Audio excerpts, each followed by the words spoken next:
ఏం చేసైనా అమెరికాను తిరిగి పవర్ఫుల్గా మార్చాలి. ప్రపంచాన్ని పీక్కు తినాలి.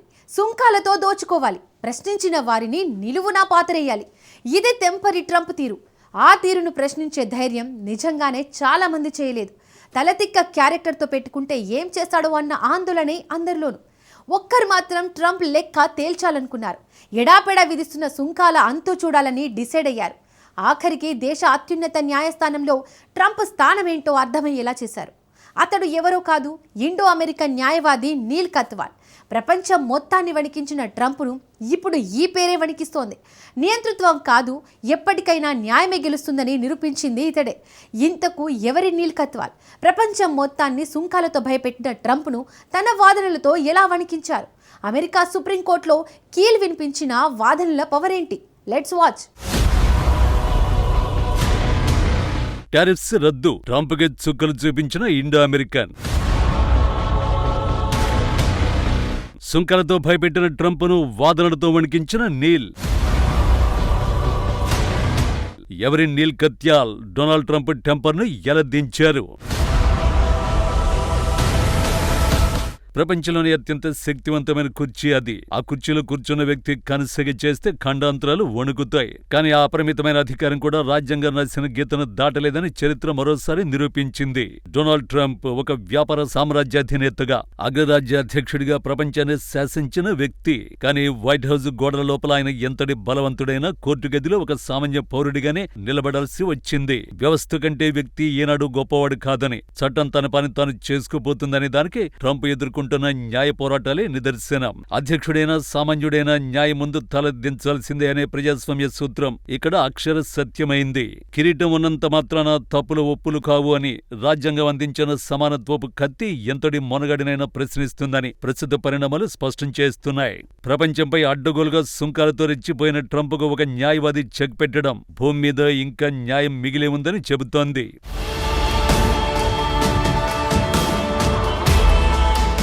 అవును, దాదాపు ప్రపంచంలోని అన్ని దేశాలపై ఎడపెడ భారీ సుంకాలు విధించిన అమెరికా అధ్యక్షుడు డొనాల్డ్ ట్రంప్నకు సర్వోన్నత న్యాయస్థానంలో గట్టి ఎదురుదెబ్బ తగిలింది. అమెరికా చట్టసభల అనుమతి లేకుండా విధించిన ఆ సుంకాలను రద్దు చేస్తూ 9 మంది న్యాయమూర్తులతో కూడిన సుప్రీంకోర్టు ధర్మాసనం 6:3 మెజారిటీతో తీర్పు వెలువరించింది. అధ్యక్షుడి అత్యవసర అధికారాల చట్టాన్ని వినియోగిస్తూ ప్రతీకార సుంకాలు విధించడాన్ని కూడా ధర్మాసనం తప్పుబట్టింది. రాజ్యాంగం ప్రకారం చట్టసభలకు మాత్రమే పన్నులో సుంకాలను విధించే అధికారం ఉంటుందని స్పష్టం చేసింది. పన్నులో సుంకాలు విధించే అధికారాన్ని రాజ్యాంగ నిర్మాతలు కార్యనిర్వాహక శాఖకు ఇవ్వలేదు అని మెజారిటీ తీర్పు రాసిన ప్రధాన న్యాయమూర్తి జస్టిస్ జాన్ రాబర్ట్స్ చెప్పారు. అయితే 6 న్యాయమూర్తుల మెజారిటీ తీర్పునకు భిన్నంగా 3 జడ్జిలు విడిగా అసమ్మతి తీర్పును రాశారు. సుంకాల విధానంలోని మంచి చెడ్డలు ఎలా ఉన్నప్పటికీ అధ్యక్షుడి నిర్ణయం చట్టబద్ధమేనని, గతంలోనూ ఈ తరహా చర్యలు తీసుకున్నారని 3 జడ్జిలు పేర్కొన్నారు. ప్రభుత్వ విధానాలకు అనుగుణంగా భారత్పై అదనంగా విధించిన సుంకాలను, అలాగే ప్రతీకార సుంకాలను ట్రంప్ తగ్గించిన విషయాన్ని జస్టిస్ బ్రెట్ కవనాఫ్ అసమ్మతి తీర్పులో ప్రస్తావించారు. వారి అభిప్రాయాలు ఎలా ఉన్నా ప్రపంచ దేశాలను అడ్డుగోలుగా తన సుంకాలతో ట్రంప్ తీవ్రంగా ఇబ్బంది పెట్టిన మాట ఎవరూ కాదనలేని నిజం. తాజా తీర్పు ప్రపంచం మొత్తానికి బిగ్ రిలీఫ్ అన్నమాట నిజం. కానీ ఇదంతా సులభంగా వచ్చిన ఫలితం కాదు. ఈ తీర్పు వెనుక ఒక రియల్ హీరో ఉన్నాడు.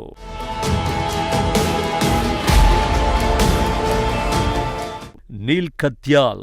ఈ ఇండో అమెరికన్ పేరు గ్లోబల్ రేంజ్ లో రీసౌండ్ ఇస్తోంది. ఎందుకంటే ప్రపంచం మొత్తానికి టెంపర్ చూపించిన ట్రంప్కు చుక్కలు చూపించింది ఇతడే. ప్రపంచాన్ని ట్రంప్ టారిఫ్స్ నుంచి సేవ్ చేసిన సూపర్ హీరో కూడా. ట్రంప్ విసిరిన ఈ ఆర్థిక సవాలును ఎదుర్కోవడానికి ఎంతో మంది వెనకాడుతున్న సమయంలో నీల్ కత్యాల్ ఒక యోధుడిలో ముందుకొచ్చారు. భారతీయ మూలాలున్న ఈ మాజీ సొలిసిటర్ జనరల్ తన అపార మేధస్సుతో ట్రంప్ నిర్ణయాల్లోని లుసుగులను సుప్రీంకోర్టు ముందు ఎండగట్టారు. సర్కార్ తన పరిధిని దాటి ఇతర దేశాలపై సుంకాలు విధించడం రాజ్యాంగ విరుద్ధమని కత్యాల్ వాదించారు. సంక్లిష్టమైన అంతర్జాతీయ వాణిజ్య చట్టాలను, అమెరికా రాజ్యాంగంలోని అధికరణలను క్షుణ్ణంగా విశ్లేషించి ట్రంప్ టీం వద్ద సమాధానలేని ప్రశ్నలు సంధించారు. ఈ విజయం కేవలం అమెరికాకే పరిమితం కాలేదు. భారత్ వంటి అభివృద్ధి చెందుతున్న దేశాల ఎగుమతులపై ట్రంప్ విధించిన భారాన్ని తొలగించడంలో నీల్ కత్యాల్ పాత్ర అత్యంత కీలకం. అధికార గర్వంతో ప్రపంచాన్ని గడగడలాడించిన డొనాల్డ్ ట్రంప్ సామ్రాజ్యానికి ఒక న్యాయవాదిగా నీల్ కత్యాల్ కొట్టిన దెబ్బ సామాన్యమైనదైతే కాదు. ఒక ఇండో అమెరికన్ గా నీల్ సాధించిన ఈ విజయం మేధస్సు ముందు అహంకారం ఎప్పుడు తలవంచక తప్పదని నిరూపించింది. ట్రంప్ ఈ యుద్ధంలో విలన్ గా మిగిలిపోతే నీల్ కత్యాల్ ప్రపంచ వాణిజ్య రక్షకుడిగా, న్యాయ పోరాట వీరుడిగా చరిత్రలో నిలిచిపోతారు. కానీ ఎవరి నీల్ కత్యాల్ అంతటి ట్రంప్ను ఎలా ఢీకొట్టారు?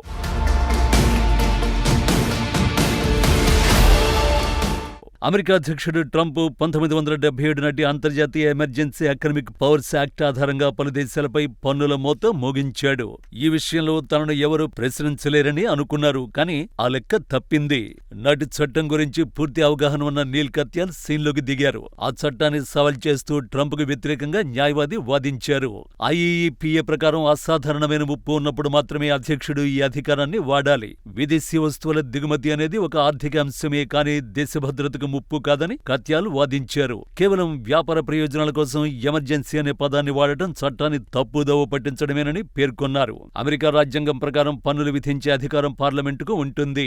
IEEPA ద్వారా అధ్యక్షుడు ఆ అధికారాన్ని తన చేతుల్లోకి తీసుకోవడం అంటే రాజ్యాంగం నిర్దేశించిన అధికార సమతుల్యతను దెబ్బతీయడమేనని కత్యాల్ వాదించారు. ఒకవేళ టారిఫ్స్ కోసం ఈ చట్టాన్ని వాడడాన్ని అనుమతిస్తే రేపు ఏ చిన్న విషయాన్నైనా నేషనల్ ఎమర్జెన్సీగా ప్రకటించి అధ్యక్షుడు తనకి ఇష్టమైన నిర్ణయాలు తీసుకునే ప్రమాదం ఉందని హెచ్చరించారు. అంటే ఇది ఒక అపరిమితమైన అధికారానికి లైసెన్స్ ఇచ్చినట్లవుతుందని ఆయన కోర్టుకు వివరించారు. ఆయన వాదనల సారాంశం ఒక్కటే: అధ్యక్షుడు రాజు కాదు, చట్టం ఇచ్చిన అధికారాలను కేవలం ఆ చట్టం ఉద్దేశించిన లక్ష్యాల కోసమే వాడాలి తప్ప వ్యక్తిగత రాజకీయ లేదా ఆర్థిక అజెండాల కోసం కాదు అని. నీల్ వాదనల ముందు ట్రంప్ టీం తెల్లముఖం వేసింది. చివరికి సుంకాలను రద్దు చేస్తూ సంచలన తీర్పు వచ్చింది. ఆ తీర్పు తర్వాత కీలక వ్యాఖ్యలు చేశారాయన. I have deep respect for the court and always do, whether I win or lose. One of the great things about the American system is what just happened today. I mean, just think about it. I was able to go to court, the son of immigrants, able to go to court and say on behalf of American small businesses, hey, this president is acting illegally. And I was able to present my case, have them ask really hard questions at me. It was a really intense oral argument. And at the end of it, they voted and we won.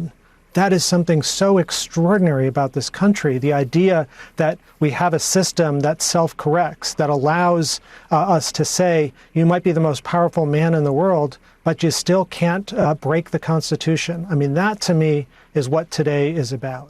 చట్టానికి America ప్రజల పక్షాన supreme court నిలబడినట్లు తీర్పు తర్వాత నీల్ కత్యాల్ అన్నారు. దేశాధ్యక్షులు శక్తివంతమైన వారి అని, కానీ రాజ్యాంగం అంతకన్నా శక్తివంతమైనదని అన్నారు. కేవలం ఉభయ సభల ద్వారా మాత్రమే అమెరికా ప్రజలపై పన్నుభారం మోపే అవకాశాలు ఉన్నాయని గుర్తు చేశారు. రాజ్యాంగంలో ఇది కీలక మైలురాయి అని నీల్ కత్యాల్ అన్నారు. ఈ లీగల్ కేసులో సుప్రీంకోర్టు మనకు అన్ని కల్పించిందన్నారు. ఇక నీల్ కత్యాల్ విషయానికి వస్తే గతంలో Katyal America acting solicitor general గా చేశారు. ట్రంప్ విధిస్తున్న సుంకాలు సహేతుకమైనవి కావని, రాజ్యాంగ వ్యతిరేక పన్నులు విధిస్తున్నారని ఆరోపించారు. ఇక నీల్ కత్యాల్ విషయానికొస్తే ఆయన చికాగోలో జన్మించారు. భారతీయ సంతతి కుటుంబంలో పుట్టారు. న్యాయ విద్యను అభ్యసించిన నీల్ తన కెరీర్లో ఎక్కువగా రాజ్యాంగ కేసులని వాదించారు. డాక్టర్ మౌత్ కాలేజ్, యేల్ లా స్కూల్లో నీల్ గ్రాడ్యుయేషన్ చేశారు. అమెరికా సుప్రీంకోర్టులో పనిచేసిన జస్టిస్ స్టీఫెన్ బ్రెయర్ వద్ద క్లర్క్ గా చేశారు. 2010లో నాటి అధ్యక్షుడు బరాక్ ఒబామా దగ్గర తాత్కాలిక సొలిసిటర్ జనరల్ గా పనిచేశారు. ఫెడరల్ ప్రభుత్వం అప్పీలెంట్ కోర్టుల తరఫున కేసులు వాదించారు. అమెరికా సుప్రీంకోర్టులో సుమారు 50కి పైగా కేసులను ఆయన వాదించారు. మైనారిటీ వర్గానికి చెందిన అడ్వకేట్లలో ఆయన రికార్డులను బ్రేక్ చేశాడు. ఇలా చెప్పుకుంటూ పోతే నీల్ సాధించిన విజయాలు అన్ని ఇన్ని కావు. టారిఫ్స్ విషయంలో సాధించిన విజయం మాత్రం చారిత్రకంగా నిలిచిపోతుంది.